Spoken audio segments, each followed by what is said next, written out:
Hello అన్న, నేను Praneeth. First of all thanks అన్న, మాకు గబ్బర్ సింగ్ లాంటి కంబ్యాక్ మూవీ ఇచ్చినందుకు. అండ్ అడగనీకి ఏముందంటే అన్న, మీ మూవీలో ఒక డైలాగ్ ఉంది అన్న, పని పాట లేని పకోడిగాళ్ళందరూ ఇదే పని మీద ఉంటారని. అది దేన్ని ఉద్దేశించి అన్నారన్న? అది నీడ్ నాట్ బి మీడియా. అసలు మీడియా గురించి అనలేదు. మీడియాలో ఎక్కడో ఇద్దరు ముగ్గురితో నాకు ఏదో చిన్న ఆర్గ్యుమెంట్లు డిబేట్ లాంటి వచ్చి, కానీ ఎంటైర్ మీడియా కాదు, మీడియానే వాళ్ళ సినిమాని విపరీతంగా సోషల్ మీడియాలో కావచ్చు, ఎలక్ట్రానిక్ మీడియా వచ్చి ప్రమోట్ చేస్తుంది. ఊళ్ళల్లో కొంతమంది ఉంటారు, ఆ వీధుల మీద కూర్చొని, లేకపోతే చెట్ల కింద కూర్చొని, టీ బాటిల్ దగ్గర కూర్చొని, వాళ్ళకి ఏమీ తెలియదు. ఒక్కోసారి మన పక్కనే ఉంటారు, మన ఫ్రెండ్స్లో ఉండొచ్చు, మన చుట్టాల్లో ఉండొచ్చు. సో పని పాట లేని పకోడిగాళ్ళు అంటే నిజంగా పని పాట లేని పకోడిగాళ్ళు, అంతే తప్ప ఒక ప్రొఫెషన్లో ఉన్న వాళ్ళు లేక ఇంకో దాంట్లో ఉన్న వాళ్ళు కాదు. ఊరికే చూసారా ఊళ్ళో గాలి వార్తలు, they will enjoy the rumour. ఇది ఎలాంటి బ్యాచ్ అంటే రోడ్డు మీద వెళ్తున్నప్పుడు 10 మంది జనాలు గుమిగాడు అనుకోండి, అరే ఇక్కడ ఏదో యాక్సిడెంట్ అయిందంటే దిగి చూస్తాడు. వీడు పొరపాటున ఆడికి ఏం లేదు, చిన్న దెబ్బలతోనో మట్టితోనో బయటపడి డిసప్పాయింట్ అయిపోతాడు. ఆడి కాలు ఇరిగితేనో ఆడి రక్తం వస్తే కానీ ఇటు సాటిస్ఫై అవ్వడు. హాయ్ సార్, నా పేరు Teja. First of all congratulations. మీరు హీరో రవితేజ గారికి ఎట్లా అమ్మా నాన్నగా భావిస్తారో నేను దానికి మించి భావిస్తాను. I'm die hard fan of Ravi Teja garu.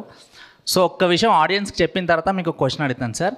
So ఏ ఆడియన్ అయినా సరే సినిమా థియేటర్కి వెళ్ళి సినిమా చూసిన తర్వాత మీ డబ్బులు ఖర్చు పెట్టిన నొప్పి చూపియండి, ఆ సినిమా ఎలా ఉందో బయటికి వచ్చి రివ్యూ ఇవ్వండి. అంతే తప్ప సోషల్ మీడియాలో ఎవరో ఏదో చెప్పారని నమ్మి మళ్ళీ మీరు దానికి షేర్ చేసి మాత్రం ఒక సినిమాని అట్లా స్ప్రెడ్ చేయకండి నెగిటివిటీగా. సో సార్ ఒక క్వశ్చన్ నాది, మీరు డైరెక్టర్ కదా, సో హీరో రవితేజ గారు కూడా ఫ్యూచర్లో డైరెక్ట్ చేయాలనుకుంటున్నారు కదా, సో మీరు డైరెక్షన్ చేసేటప్పుడు ఏదన్నా సజెషన్స్ ఇచ్చేవారా, ఇలా చేయండి అలా చేయండి అని? డెఫినెట్గా. అంటే ఒక వాక్లో కానీ ఒక మెయిన్స్లో కానీ నేను ఇలా చేస్తాను కంఫర్ట్ అని ఇలా ఓకేనా అడుగుతుంటారు. అండ్ మెయిన్ ఇంట్రెస్టింగ్ క్వశ్చన్ ఏంటంటే, ఎప్పుడన్నా నేను చేసి చూపించినప్పుడు ఆయన చూసి ట్రై చేసి బాగుంది అనుకున్నప్పుడు, నీకు ఒక విషయం చెప్తున్నాను రా, నేను ఎప్పుడన్నా డైరెక్షన్ చేస్తే ఖచ్చితంగా నీకు ఒక యాక్ట్ ఉంటుంది నా డైరెక్షన్లో అంటుంటాడు ఇప్పుడు ఆయన. So I'm also waiting for that. Thank you sir and congratulations sir. Thank you so much. Hi అన్న, Jayaram, short film maker and memer. First mass Maha celebrations అని పెట్టారు, మాస్ మహా ఫ్యామిలీ సెలబ్రేషన్స్ అని పెడితే ఇంకా బాగుందన్న. ఎందుకంటే నేను బిఫోర్ డే ప్రివ్యూ చూశాను మూవీ, చూసి తర్వాత మా మమ్మీ కాల్ చేశారు. అమ్మ కాల్ చేసి వరలక్ష్మీదేవి రథానికి ఏ సినిమాకి వెళ్ళాలంటే మిస్టర్ బచ్చన్కి వెళ్ళు, నాకైతే పర్లేదు అనిపించింది, ఒకసారి నువ్వు చూడు నీకు ఇంకా బాగా నచ్చుతుంది అన్నది. మా అమ్మ సేమ్ నేను వింటేజ్ రవితేజ గారిని చూశాను రా, సినిమా అయితే చాలా బాగుంది, బాగా నవ్వుకున్నాం, సాంగ్స్ బాగున్నాయి అని చెప్పారు. మేము ఫ్యామిలీ అయితే బాగా ఎంజాయ్ చేస్తున్నారన్న సినిమా. Thank you so much. నేను సీరియస్గా మళ్ళీ ఇంకోసారి చెప్పాలనుకున్నా, ఇలాంటి మెసేజ్లు పర్సనల్గా చాలా వస్తున్నాయి నాకు. One thing is for sure, నేను కెమెరా ముందు కూర్చొని చెప్తున్నాను, ఈ మిస్టర్ బచ్చన్ అనే సినిమా మేము ఏదైతే కాన్ఫిడెన్స్తో చెప్పుకున్నంత బ్లాక్ బస్టర్ కాదు, నో డౌట్ అబౌట్ ఇట్. అలాగే బయట చెప్తున్నంత బ్యాడ్ ఫిల్మ్ అస్సలు కాదు, దానికి కూడా నో డౌట్ అబౌట్ ఇట్.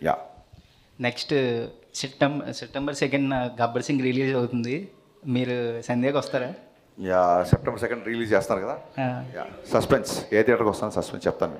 మీరు వస్తే మేము కూడా అదే థియేటర్కి వస్తాను. నెక్స్ట్ భాగ్యశ్రీ ఎందుకన్నా రాలేదు, క్రష్ లిస్ట్లో యాడ్ అయిపోయింది, ఇప్పుడు మీరు తీసుకురాలేదు, చాలా ఫీల్ అవుతున్నాను. కొంచెం ఎక్కువ ఫీల్ అవుతాం తమ్ముడు, కూర్చో ఇంకా.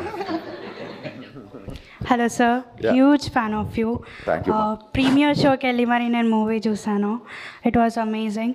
సో మీరు రైటింగ్ మీద ఫోకస్ చేసినట్టు, లైక్ చాలా ఫోకస్ ఉంటుంది మీకు, సాంగ్స్ మీద కూడా అంతే ఫోకస్ చేసినట్టు అనిపించింది. ఎలా సార్ అసలు పవర్ ప్యాక్ ప్లేలిస్ట్ వచ్చింది మాకు.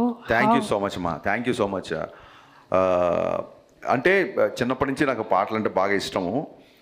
ఆదిత్య మ్యూజిక్ వాళ్ళు ఒకసారి మామూలుగా ఒక మ్యూజిక్ డైరెక్టర్ది కానీ ఒక హీరోది కానీ ప్లేలిస్ట్ రిలీజ్ చేస్తారు, సిడీస్. ఆ టైంలో 2012-13 టైంలో అనుకుంటా. ఆదిత్య మ్యూజిక్ వాళ్ళు హరీష్ శంకర్ హిట్స్ అని చెప్పి ఒక సీడీ రిలీజ్ చేశారు, రైట్ ఫ్రమ్ షాక్. సో ఎప్పుడన్నా నా సినిమాలు, నా డైరెక్షన్ ఎక్కడన్నా మీకు నచ్చకపోయిండొచ్చు, కానీ నా మ్యూజిక్ నచ్చని సినిమా అంటూ లేదు.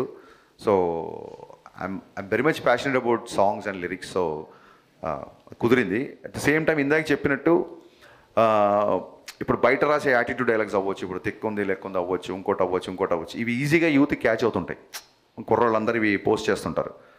సో గబ్బర్ సింగ్లో కూడా ఒక డ్రింక్ గురించి ఒక డైలాగ్ ఉంటుంది, ఎప్పుడో ఒకసారి తాగితే ఆనందం, అప్పుడప్పుడు తాగితే అలవాటు, రోజు తాగితే రోగం అని. So drinking and smoking, alcohol and smoking, statutory warning వస్తుంటాయి కదా.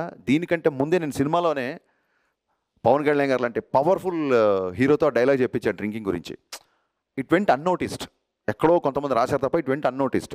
సో మీరు అమ్మాయిలు ఎప్పుడైతే ఇలాంటి డైలాగులు మీకు నచ్చుతాయో యూ షుడ్ టెల్ సమ్వన్, ఎందుకంటే we want this to be propagated.